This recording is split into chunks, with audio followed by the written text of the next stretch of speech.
Friends, on Thursday, September the 8th, we will celebrate a significant occasion in the history of our faith, the birth of the Blessed Virgin Mary. The Blessed Mother plays a singular role in Christianity and world history. She paved the way for the birth of Jesus our Savior. Through her faith, humility, obedience, and availability, the Son of God became human, at tayo po ay naligtas mula sa ating mga pagkakasala. So come and join me. Kilalanin natin muli ang Inang Maria ayon sa turo ng simbahan.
Mary, Maria, what a beautiful name.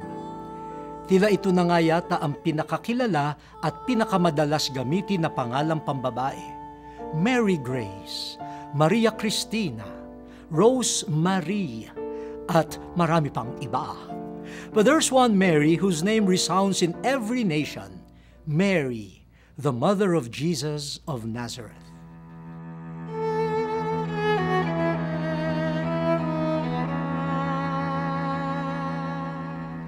Marami ang naisulat patungkol sa buhay ni Maria.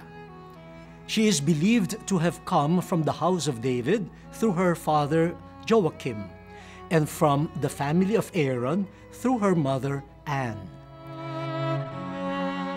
At dahil si Maria ay inihanda ng Diyos para sa kanyang mapagligtas na plano, si Maria ay hindi pinayagan ng Diyos na mabahiran ng kasalanang mana noong siya ay ipinaglihi ni Santa Ana. Ito ang kung tawagin ay Immaculate Conception. One event that truly changed her life was the Annunciation, ang pagbati ng anghel sa kanya na siya ay pinili ng Ama sa langit upang maging ina ng kanyang anak na pangangalanang Jesus. With full trust in God, she said, "Be it done to me according to your word." At siya nga ay nagdalang tao sa pamamagitan ng Espiritu Santo at nanatiling birhen. Ito naman po ang tinatawag na perpetual virginity. Joseph the carpenter took full responsibility of Mary. Bagaman noong una ay hindi niya naintindihan ang pangyayaring ito, he remained faithful to the will of God, and so they traveled to Bethlehem, where Jesus was born. Sapagkat si Jesus ay tunay na Diyos at tunay ring tao, si Maria ay tinatawag na ina ng Diyos. Ito ang kanyang divine motherhood. Just like any mother, Mary was always in Jesus' company. From his childhood to his very ministry up to his passion, death, and resurrection, kasama siya ng mga taong nakikinig at sumusunod sa mga turo at pangaral ni Jesus. Kaisa siya ng mga taong sumaksi sa mapagligtas na plano ng Diyos. By the merits of being the Mother of God and by the grace of being immaculate, she was protected from suffering decay in death. She was assumed into heaven to share in her Son's glory. Ang pangyayaring ito ay tinatawag natin na Assumption of Mary.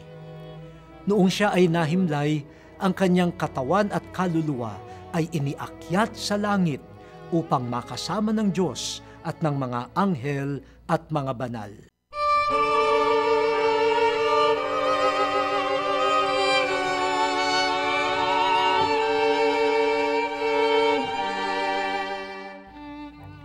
Indeed, the Blessed Mother lived a life of total conformity to the will of God.